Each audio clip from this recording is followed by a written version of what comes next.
Welcome to Human Risk, a podcast dedicated to the understanding of human behaviour as a risk. Here's your host, Christian Hunt. Hello and welcome back to the show. What happens when you take a communications expert, drop her into a different country, and ask her to help businesses and politicians speak like real humans? You get someone with a fascinating perspective on how culture, language, and tone of voice shape the way we communicate and miscommunicate every single day. My guest on this episode is Katy Diggory, a communications consultant whose career spans UK politics, German corporates, and international election monitoring. She's someone I've got to know personally, and I thought you'd enjoy hearing from her as much as I do.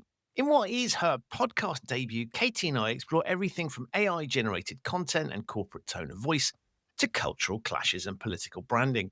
We talk about what it really means to localize a message, how Ryanair's sass on social media is a masterclass in strategy, and why politicians have to become one-person media machines. She also gives us a rare behind-the-scenes look at how elections are monitored, what that reveals about risk, trust, and democracy in action.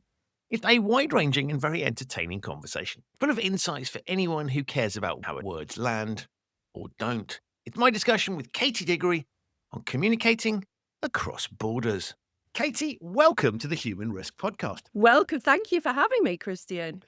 I'm really excited to have you here because you're just a really interesting person that I've got to know, and I thought it'd be great to put you in front of my listeners so they can get to know you as well. With that in mind, obviously I know who you are, but my listeners might not. Tell us a little bit about yourself. Well, thank you. Firstly, I'd like to say that this is my first podcast. So podcast virgin here. Summing me up is communications consultant. Another thing that's quite important to mention about me is that I'm a Brit living in Germany as well. So I live in Munich. That's where you and I met. And I came across to Germany having studied German at university, then built my career in London. I worked in politics and communications for a long time. And then I decided, no, what I wanted to do with my life was take myself over to Germany and eat as much bratwurst as I possibly could and enjoy the Bavarian lifestyle. So that's where I ended up. And then ended up also, after I'd had my daughter, using my skills that I'd built in the kind of communications field in a freelance context. So I sell myself, I sell my skills, mainly to large German companies, not exclusively, who need communications help, support. It really started back in the day around about 2016 when there was a real need from German companies for, because Germans obviously speak very good English, the level of English is very good, but they also, when written down, it's not nearly as successful. So I came along and I helped them write good content, and it kind of all started from there. And then I kind of built that into a more holistic kind of communications support offer. I've also got a kind of a second wing of my business as well, is where I work with political parties, candidates, elected officials individually on improving their communications. So anything that politicians need to run a campaign, I do sort of consultancy training sessions with them to improve that. So that's me. Fascinating. And it strikes me that, you mentioned the Brit in Germany thing and the sort of the translation that you're doing. In many respects, communications is all about translation to an extent, right? You're taking a message that's obvious to one audience and making sure that it lands with another. Exactly. Yeah. And that's the kind of the USP I brought along at the start as well. I was working for a big sports events company at the time, and the company was run by two Brits living in America. They'd started the company in America, but they wanted to launch in Germany. So you had that kind of culture clash of three countries there. So they'd already rocked the US, the UK, and other Anglo-Saxon countries, but now they were looking to move into other markets. And suddenly they realized that it wasn't just a case of translating the words. There was much, much more to it than that. I remember one of the major kind of things that we came across when we were launching the website was, it was like, shit, Germans don't use credit cards. Well, they do a bit more now, but back in the day. And the Americans could not get their heads around this. They could not get their heads around it. And so it was like payment options was a huge thing to try and, not only for the Germans to get their heads around the US way of working, but the other way around as well. So it was a challenge. I love that. I think that's a really, really good illustration of just sort of, we tend to think nowadays that it's kind of like Starbucks and McDonald's would be really good examples of, well, you can just, it's the same thing everywhere, right? And Yeah. we just sort of tweak it slightly for a local audience. But actually there are some fundamental things Yeah. in terms of how societies operate, the sorts of norms, the way you describe things. And I think that's a really good illustration of German propensity to use cash and have a banking sector that's very closed and very traditional. As you say, it is changing, but I find it fascinating. So in Munich, you can pay by card. So Yeah. it sort of feels a bit like it does in the UK, lots of contactless, all those. But go to certain other bits of Germany and you kind of, like people look at you a bit weirdly because like, what do you mean? Yeah, And exactly. I was just going to say, these are the sort of things that people, when you're, it's an unknown, right? So when you're operating, when you're planning a launch in another country, you don't know what you don't know. So these things are always going to trip you up when you come across them. I had a birthday party last week and I went to a restaurant and it was a group, I think we were 8. And it was announced at the end that I had to pay in cash. I was like, oh God, surely even in this day and age, surely you'd warn people about that, right? So the bill wasn't small, but there's an interesting thing even in that, which is that you pay, the British logic is birthday, we'll treat you as your birthday, we'll pay for your thing, right? German logic is it's your birthday, you have to invite other people. So even implicit in that thing, right, there's a cultural difference. So I love this. So you're buying your own birthday party and then you're required to have a ton of cash on you. And then I'm, faced with washing the dishes because I literally had no money on me. Luckily, they were very nice and let me come back the next day. That was another thing that I was very surprised about. But no, and actually, that is actually a really good, like you say, the word invite in English and in German mean almost completely different things. In German, it has a payment obligation. If you invite somebody, it means you have to pay for them, whereas in English, there's no mention of that. So. And so as you're looking at these, sort of helping people bridge this gap, are you coming at this with a sort of here's things to avoid, or are you discovering each time as they present? Because presumably they present you with something that they want communicated. Yes. And so they've already had a crack at it on some level. Yes. Yes and no. Obviously, a lot of what I do now is kind of global English, as opposed to kind of getting really stuck into like one particular English speaking market. So I can be a bit more free in my communications and stuff. But a lot of the problems that people are facing now, if you could call it a problem, is that with the amount of AI generated text and communication that's coming out, that people, it's all starting to sound the same. So a lot of companies that I work with are now saying, look, we've tried using ChatGPT for the text, but we need somebody that has a good feel for the tone of voice. And somebody that can sound like us, because we're just not getting the same result on AI. And it's really, I find that whole thing fascinating because you can see the appeal, right? Oh, we don't need it. It's cheaper, it's quicker, it sort of doesn't take vacations, it's on demand, all those kinds of things. But it is interesting when you play with it, as I have, you start to sort of see the limitations of it. And you can also, it's a classic thing on kind of LinkedIn where you just see some posts and you're like, that was not written by a human. That's pretty obvious. And so I love this idea that people have tried the tech and kind of going, oh, maybe it's not actually, it's probably worth trying to see what it can do, but recognizing that you do need that human touch. Yeah, exactly. On the opposite side, of course, when you do see a LinkedIn post that's written by an actual human and somebody that's really got a good handle on their tone of voice, it's absolutely amazing and it stands out. It makes you feel joyous. As much as anyone can feel joyous at LinkedIn. But and tell me, when we think about tone of voice, I'm fascinated by how do you pick up someone else's tone of voice, or it's not easy. Are you part of creating that? Both. Again, it can be a company that's got a very established way of communicating. A good example, of course, is Google. They've got a very distinct way of, I did a consultancy for them a few years ago where it was communicating with people on privacy issues, and there was a very sort of rigid style guide that you had to adhere to, and some companies present that to you, and other companies don't have that at all, or indeed they have a very sort of basic generic one. They haven't yet really, I would say, found their voice. And actually, it's a really good thing to be able to work with companies on making that style guide, really, in helping them to find their voice. You know, a really, really good example that I know at the moment is I actually flew with them yesterday, but Ryanair. I don't know if you've seen their social media at the moment. They're absolutely killing it on social media because they've almost lent into the sarky. They know they're going to get a lot of kind of abuse on social media. They've kind of almost lent into that and gone sarky back. What do you expect from us? We're Ryanair, sort of thing. And they've almost taken the lead on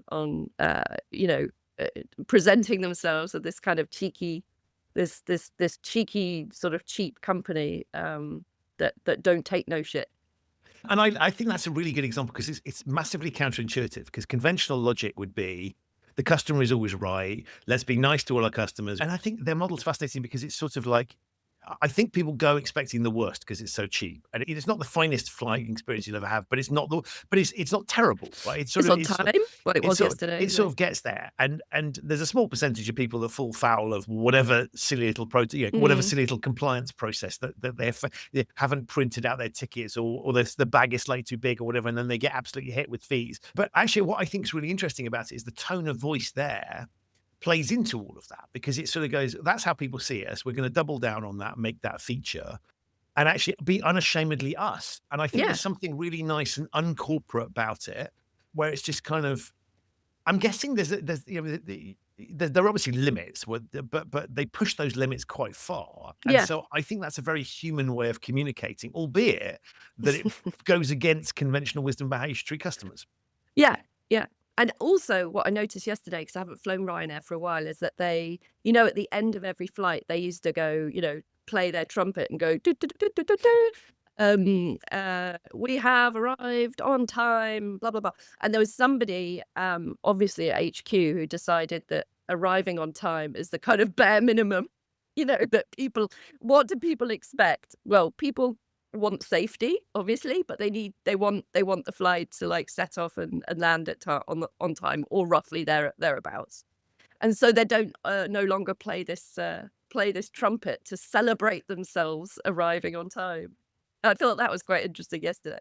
And they've still got the scratch cards, which I'm loving. I feel like that's less about kind of raising money than it is about their USP. They're giving people stuff to do on the flight.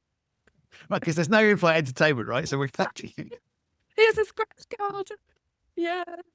So, okay, and talk to me about the difference between politics and business in terms of the communications that you do, because on the face of it, it's the same thing, right? And in many respects, politicians are having to market themselves as a product, and there's branding and all those sorts of things around it. But is there when you're sort of doing political work, is there a massive difference in terms of your approach and how you think about it, or is it essentially the same challenge?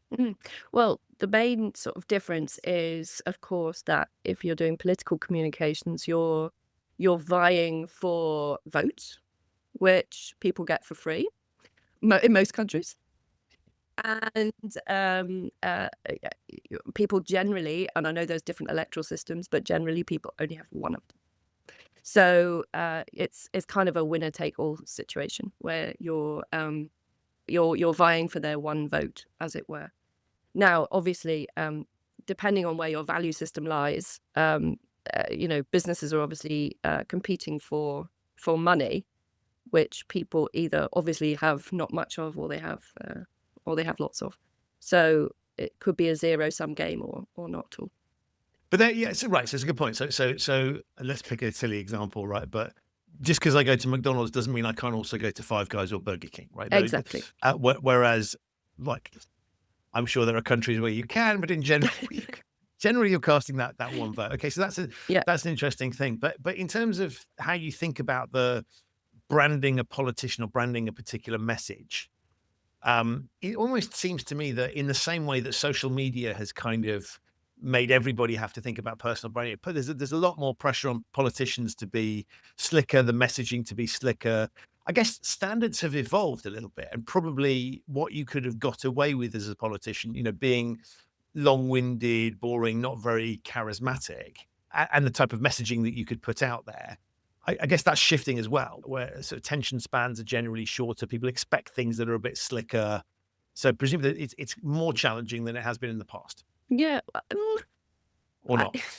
it, it's different, I think is the word. I think it's politicians obviously have to, and we're not just talking about, political parties that most of which have got some money behind them. We're talking about individual candidates here. And if you're, an individual candidate starting out, as somebody that's got a family, other caring responsibilities, um, more often than not, you're kind of financially on your own, really, and you're kind of out there, and you have to learn all of these communication skills, tools, channels on your own. You have to get a grip. So people have this like view of politicians having this like team of, West Wing style kind of bag carriers around them who are expert in sort of comms and management of staff. No, my experience has been that the politicians or the candidates mainly have to become this kind of, walking, talking mini corporation on their own without any real financial backing to bring in those skills from outside, really. But And it seems to me that people that are resonating at the moment, not all of them, but in many cases have sort of evolved an ability to engage well before they've become politicians. So people that are good on social media, for example. yeah, If I think about sort of an AOC in the US, right, clearly connects with people and is really good at using modern tech to communicate a message and is a very strong communicator. But that, that's clearly something that was there before she started her political career. yeah. I think the thing about AOC is that she is absolutely unapologetically herself, right? So she's obviously somebody with considerable intelligence, but it's somebody that's saying, this is me. You may like me, you may not like me, and I accept that you might not like me. But this is who I am, and it's not a complete coincidence, that she stands in a district where her voice is most likely to resonate with people. So there are some sort of things that you can do which, yeah, help your voice to carry. Put it that way. So, I think the political part. There's my parents come from, or not come from. They live in sort of North Buckinghamshire. And for a long time, the Labour Party didn't even field candidates there. They absolutely didn't even bother because it was just absolutely not worth their while.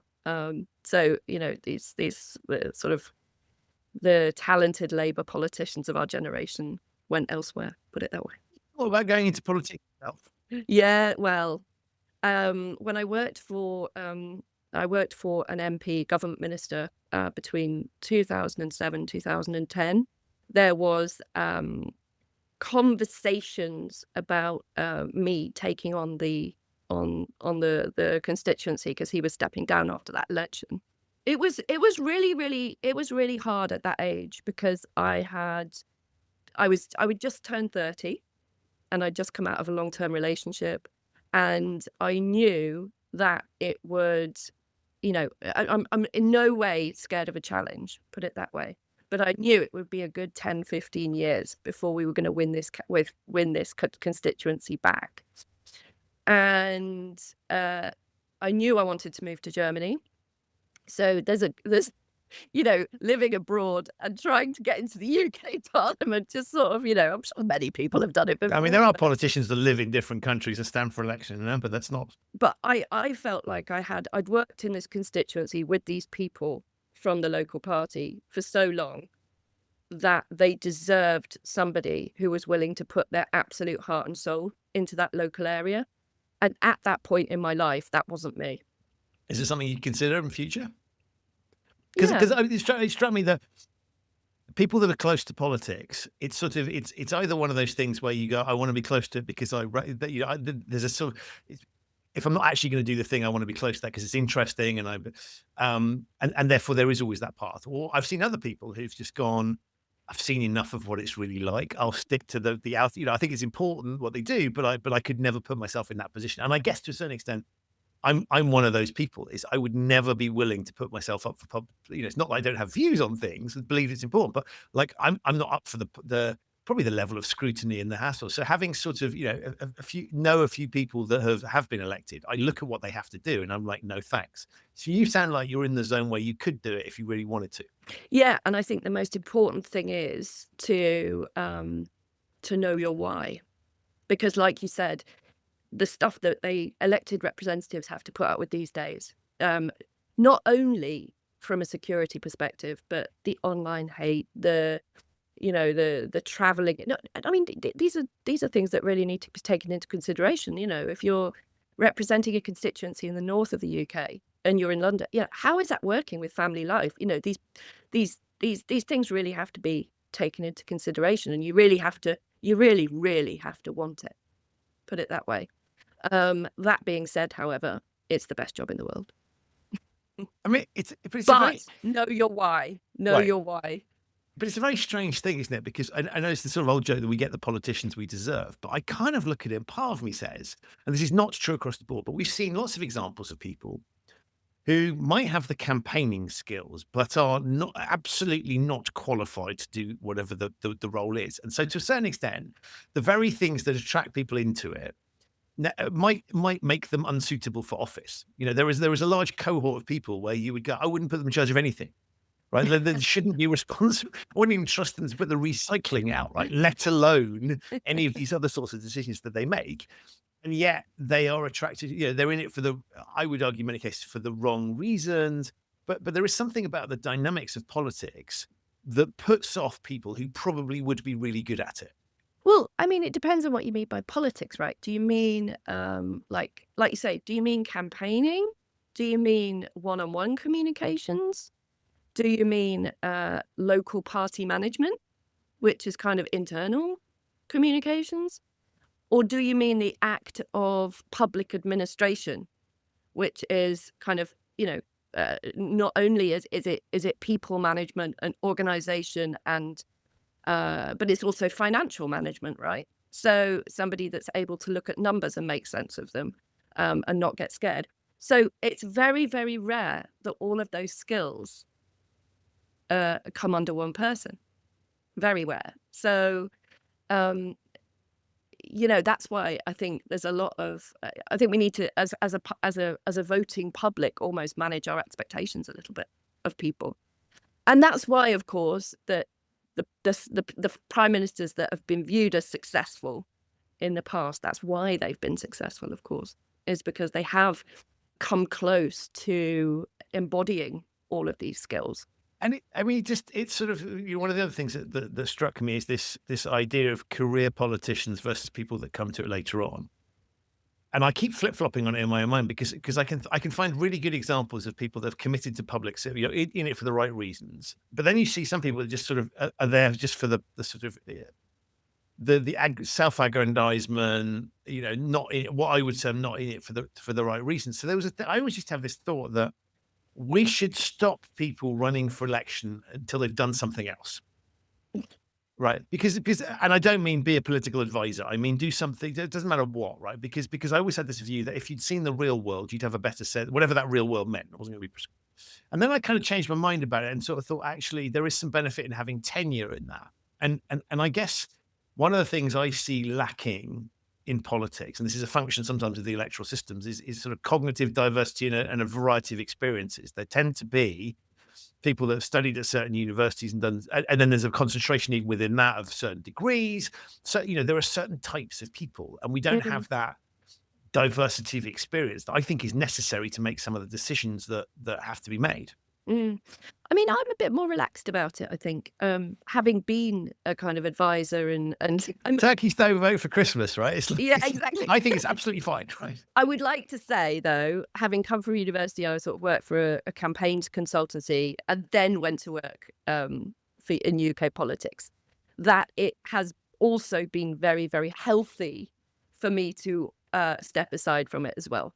Even though I maintain a real interest in it, a lot of my business is in politics and helping candidates abroad, and that comes directly from my experience with UK politics.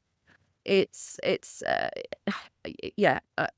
would agree that it's to get the broadest range of experience in a politician is obviously the ideal, of course. But I also think the amount of experience that you get working as an advisor in Parliament, working for a political party, working for NGOs is so wide-ranging and useful to a politician. I don't think we need to stress about it too much. And going back to your point about self-aggrandizement, I mean, obviously, I worked for a specific party when I was working in UK politics, and I was very tribal. It's fair to say, and still am. That being said, I met politicians from all across the spectrum, and I've never met a politician that wasn't in it to do good for the public. Oh, well, that's good to hear. Yeah. I mean, obviously, people differed in their approach about how they did good, their methods for doing good for the public.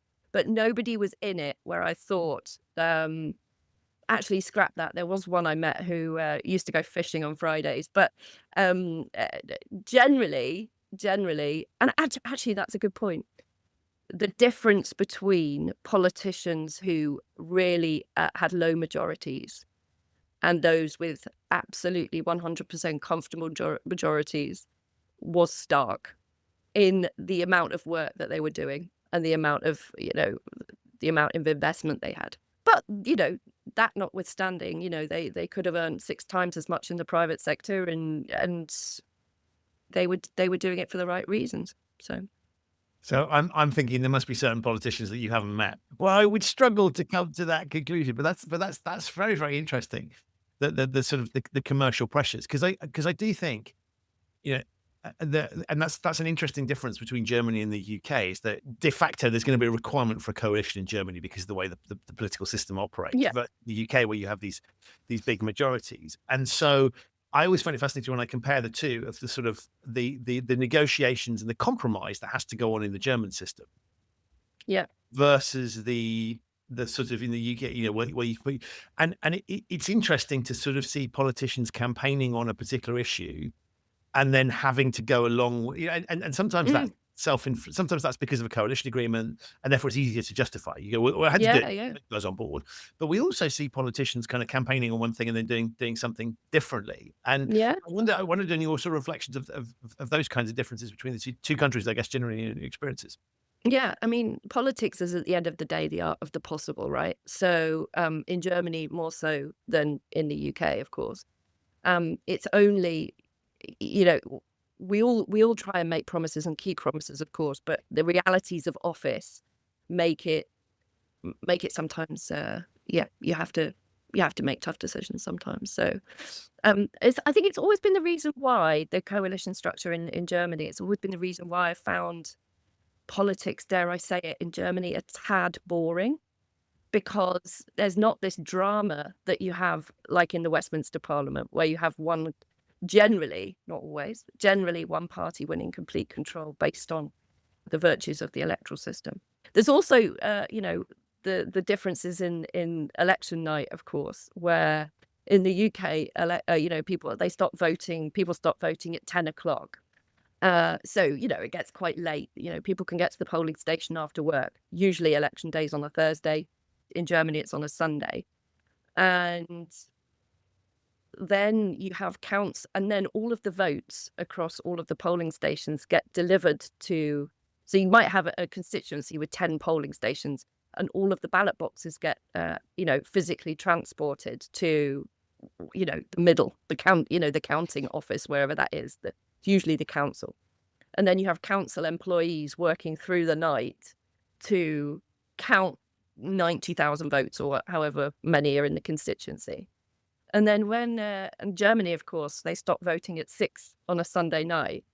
And then the first results came in about 7 o'clock. And I said to my husband, how is that physically possible? People are counting so fast. And he was just like they have representative electronic voting in each polling station, firstly, so they get very, very quickly an idea of how the constituencies voted. But other than that, the actual polling stations count the votes. So Germany trusts its polling station volunteers. Well, I think they get paid 50 euros or something, but it actually trusts their polling station volunteers to count the 200 votes they got that day or something. And it's completely decentralized. And it fascinates me, the different cultures around the running of elections. I've never understood the UK thing, where it's kind of like, let's do the fastest count, right? Get the result out of the quick. That seems to me to be a really weird benchmark, because this is a serious exercise, right? We're not doing it every single. This false sense of urgency seems to me to be completely ridiculous. And like, when do people screw things up? The answer is when they're under pressure in a hurry. Now, you might say, well, look, it's in the places that manage to count the votes quickly, it always tends to go towards one party, blah, blah, blah, blah, blah. But this is weird. I'm like, why don't we do it? Shouldn't we be taking this exercise a bit more seriously? And this sense of sort of craziness, I find it quite interesting. And so, from a sort of, if I looked at it from a kind of risk perspective, you're sort of going, if this really matters, why are you rushing and doing a sort of slapdash process? Yeah, and I find it interesting when you talk about the German. I didn't know that until you told me that the counting is, again, you sort of think, well, that's a risk there. All of it's human risk, right? So highly relevant. Yeah. And you kind of look at it. I would, I guess, design things. If I were looking at this and saying, I want to take this matters, and therefore, given the significance of it, I want to make sure we have appropriate controls in place. And it seems to me that either counting at high speed, or not having some form of check and balance to make sure that the people who are monitoring the voting going on the other day, aren't effectively marking. I mean, they're not marking their own homework literally, but sort of in a way that you would expect those things to be segregated. Yeah. So these systems seem to have, I don't want to say flaws, right? But there's risk associated with it that seems to me to be unnecessary. Yeah. I think, that's obviously the country's different approach to risk, right? So in the UK, what they want to do is to bring, centralize as much as they can, bring the votes into at the central point where you have these, quote unquote, trustworthy council officers who are prepared to work through the night, and bundle the votes into different piles. But of course, at all stages, they're observed by representatives from the political parties, international organizations, things like that. People who are actually watching them and can actually point out if they're like, actually, you might want to check that bundle again. I saw, everyone's tired.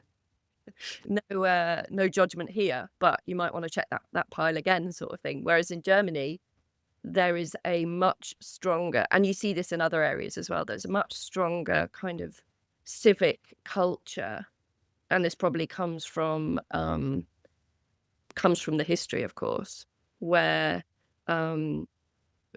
people are sort of, I don't want to say trust, because not everybody's trusted, but this kind of, there is a respect for civic processes, democratic processes, and that trust is kind of pushed down the line, much more so. But of course, this counting is going to be observed. It must just be a bureaucratic nightmare with 10,000 polling stations to observe, basically. The other difference, I remember when I worked for just to illuminate the kind of the difference in trust between the two countries. When I worked for a big sporting events company, we organised big events, and in the UK, we used to obviously recruit volunteers for these events, people that would come along and they'd volunteer for a day, and then they'd be able to participate the following day for half the price. And in the UK, we always recruited twice the number of volunteers that we needed for an event, because there was always a 50% drop-off. People that all they needed to do was fill out a short online form. It's the same thing as webinars, right? It's like you just did 50% of people aren't show up. 50%. Yeah. You aim for 50% of people to turn up. At the German events, it was 100%. We got 100% of volunteers who signed up actually attended.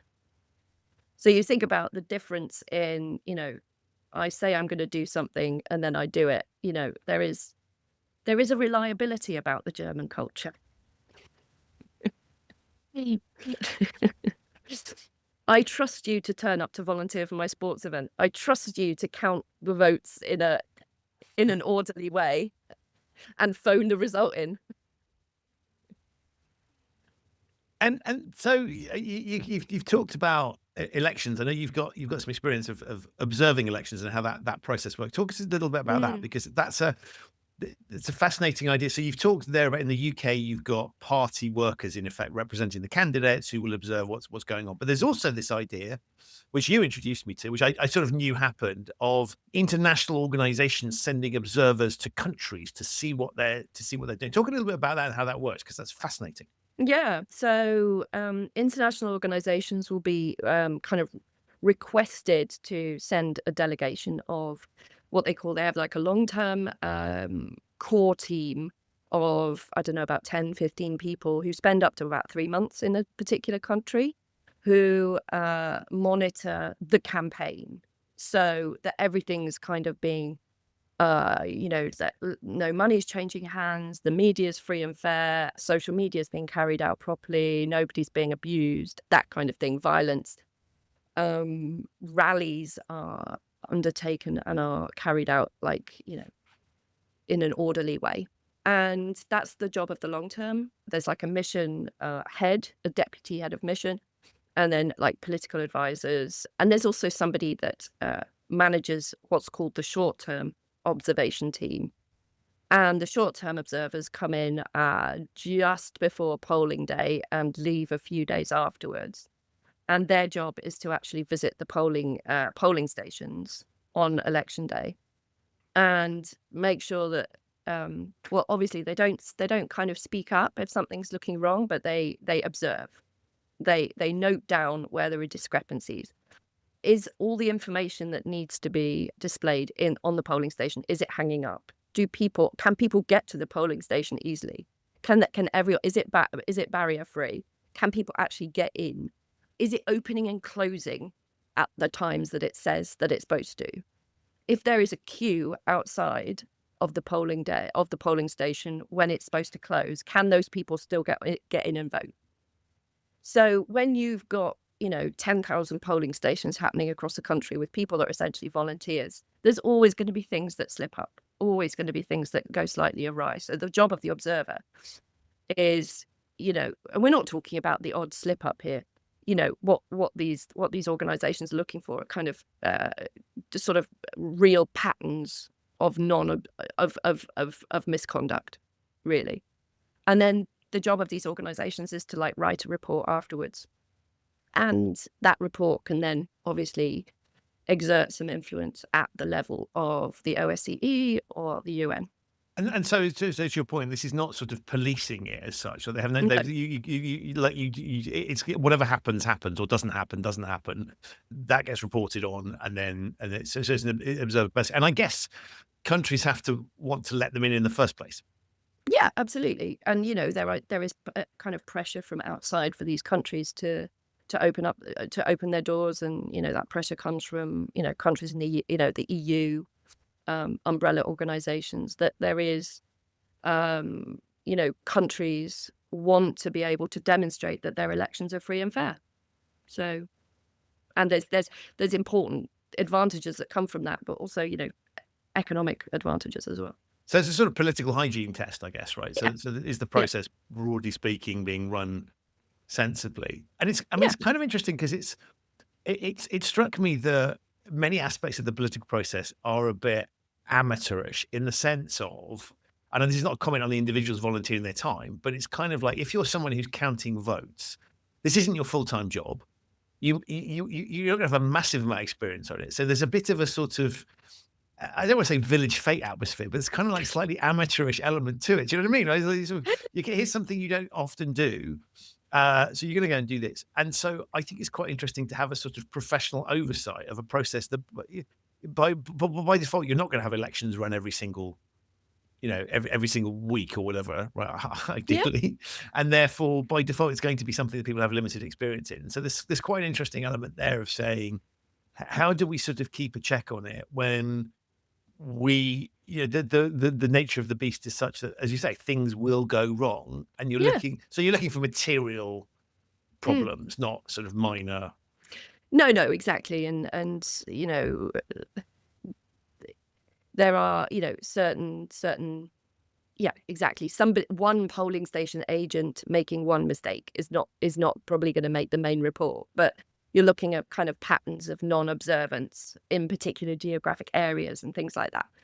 And of course, but yeah, going back to your village fate analogy, yeah, I think my because a lot of schools are polling stations, right? So, and I think my daughter's teacher was actually, she always works in the polling station on polling day, and so it's like her environment, right? So and This is my classroom, and it's not.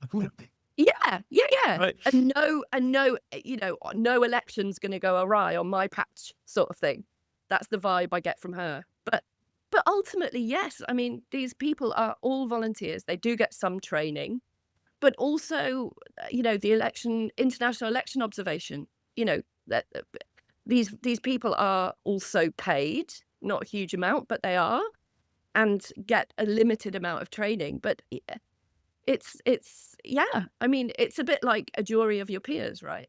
You have a vote. That being said, however, I do remember that the last time I voted in Germany, I always used to be able to take my daughter into the polling booth with me because that's quite nice to show the kids. Especially in Germany where the ballot paper is this like book that you've got to open up, and it's like a massive poster, and she gets quite excited about it. And this year, the polling agent actually said directly to her, "Can you read?" She's 10, and she went, "Yeah." And then he was like, "Right, go and you're not allowed in, because as soon as people can read, albeit 10-year-olds, they might be viewed as being influencing the electoral process." So so she was asked to stand outside. Wow, which is Yeah. I guess is interesting in the context of, if we sort of take an extreme example of the Stasi of kids reporting on their parents, that sort of logic, right? So it sounds like a ridiculous thing. Like, of course, no one's going to be influenced by their 10-year-old. But the purity of the idea, which is it's an extreme form of compliance, to use my vocabulary. But there is some sense to it that should be a private ballot, and you should, and therefore we'll just apply that across the piece. It might seem ridiculous, but there is some logic behind it. Yeah. And so this very sort of officious polling agent decided that no, that wasn't going to happen. Yeah. So she was sent outside, and now we'll never know what we will never ever know. But talk to me. The other thing you mentioned when we spoke about this before was the training that these election observers get, and there's back to the sort of British German. There's a difference between how these things are treated, and I think that points to some interesting cultural approaches around election. Just talk about the difference between the training if you were a British observer or a German. Yeah, so I have both passports, so I get the emails, so I can officially observe on behalf of both countries. And just to be clear to people, you can't observe in your own. So observers by default have to come from a different country. So you would not be allowed to observe in the UK or in Germany, as someone who could participate in the elections in those countries. And therefore, what we're talking about here is you have the potential to be a British observer or a German observer, meaning that you would represent. Oh, actually, how does that work? Represent you'd be part of an international coalition going somewhere else. Yeah, you would either be a British observer or a German observer as part of an international coalition going out. So actually, in the event, it wouldn't make too much difference. But the organisation would be different, obviously, that would bring you over. And in the UK, you do kind of online exam, test, training, whatever you want to call it, that takes a few hours. And in Germany, you actually have to pay for a 2 or 3 day weekend session in Berlin, where I think you also have to do this online test as well, but you have to actually go to Berlin and present yourself and look like you can do it, sort of thing. So which is a really different level of training / scrutiny, right? It is massive, of course, and really speaks to the way the countries prepare for things. And also, I think the fact that in Germany, a lot of bureaucracy is still done in person, right? So if you want to go and order a driving license or order a passport, you actually have to physically go to your local, town hall or whatever. You have to physically present yourself. So luckily now they do appointments online. I remember a few years ago they brought in online appointments and everyone was like up in arms, like, oh my God, this is so incredibly modern. I mean, in the event, these online appointments mean absolutely nothing because you're still like waiting there with a ticket. But before it was literally you just turned up, took your ticket, and sat in a queue and waited to see your passport person or something. So there's actually, as an aside, there are companies that have sprung up who you can employ people to sit in said queue for you. It's like, somebody, if you're at work during the day, somebody, come and sit at the town hall and call me when my number comes up. Which is the sort of funny thing, because that used to be what happened with like the Apple store, right? New iPhones coming out, we'll pay someone to get in the queue and camp outside the store. Exactly. I love this access to a bureaucratic process, right? Requires some sort of queuing system. And of course, everything, there's still much done in Germany with, original documentation. So to get a place at my daughter's new school, we had to physically take her report into that school. Yeah, it's just different. And how do you find when you're sort of traveling between the two countries? Do you find, because for me, there are it's a sort of strange hybrid thing where things frustrate me in both, and I have this sort of 36 to 48 hours where I'm readjusting each time I arrive in the other one, and it's everything from I always joke about it, sort of say crossing the lights as a pedestrian. Right. Yeah. If you're in the UK and there's no traffic coming and you're standing around waiting for the little green man, you're up to something, right? You're weird. There's something not good. You do whereas in Germany, right, you'll get shouted at by some random person often. If you're taking advantage, wait for the lights to change, and that for me is an obvious thing. Right? I know that's happening and I notice it. And for about that 36-hour period, I behave like a weirdo in the opposite country and get myself into trouble either way. And then I normalize it. But I also recognize there's loads of other things. And sort of, I found myself, back to your point the other day in the UK, it was like I was asking if I could pay by card. And of course, you'll know this, right? The German listeners aren't familiar. The phrase in Germany is mit Karte, bitte. I'd like to pay with card. Yeah. And I stood there I think it was in Tesco's or something in the UK, and I just went, with card, please. And they just looked at me like, I presume I'm just looking for a bit of reassurance here. Do you have the same thing, right? Where there's these weird sorts of things. Yes, of course. When I go back to the UK, I'm just like, oh God, people don't do what they say they will, and the rules aren't being respected, and how can a country operate in this chaos? And then I get back to Germany, I'm like, oh my God, like just so many things, so many rules, so many annoying things. And like you say, not just rules, but also rules that are not written down, but actively policed by actively policed by people that are not policemen. Which in the UK or in London where I am at the moment, every man is a bit of an island, aren't they? Whereas in Germany, you're very much not an island. What's the analogy? You're sort of a boat that's constantly being rigged up to other boats and forced to become some kind of mega island. And do you enjoy that kind of cross-border existence? Because I've realized I quite relish it. I quite like having my norms shaken a little bit and just sort of woken up. And I find that almost like the equivalent of going into just eating a different kind of food or a different environment. It's like that cultural difference. It annoys the hell out of me, and I feel weird each time I'm adjusting. But there's something quite refreshing about it. Definitely, because it gives you, as in both a personal and a professional context, that kind of breadth of experience, opinion. You always have something fresh to bring to an issue, and that's what I really like. And not only going to visit people back in the UK and just sort of telling them how we do things. It works both ways. It works both ways, and it's sort of, especially on sort of what I'm dealing with, a sort of health issue at the moment, as a sort of bringing back experience from the German healthcare system to the UK. The German healthcare system has a far stronger well, I found anyway, sort of stronger support on psychological issues. Bringing that experience back to the UK has been really helpful. And without wishing to make light of serious things, the other thing I think is very important to export from Germany is the tea as a solution to all problems. And I thought this is always intrigues me because we sort of think UK loves drinking tea, right? Have a cup of tea, that generally solves it. But in Germany, there are specific teas for every ailment you might have.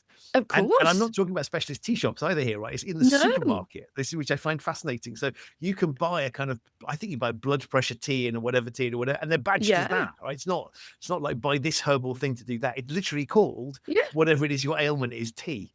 My mum is just like, "What is that gonna do for me? Give me the proper drugs. What is a tea gonna do for me?" And I'm like, "Well, actually, if you initially a skeptic, Tea I've gotten on skeptic. board with tea. I've gotten on board with tea these days. Yeah, although sometimes only a lemsip will do, frankly." And so you've talked about the sort of range of activities. You've also the political side, the business side. Where do you see things going forward for you in terms of what you want to be involved with and business in general and those sorts of things? In terms of, I did a project last year with the Council of Europe, which was hugely sort of professionally very rewarding, where I developed a kind of communications strategy for a particular in a particular country, in a particular department of the government.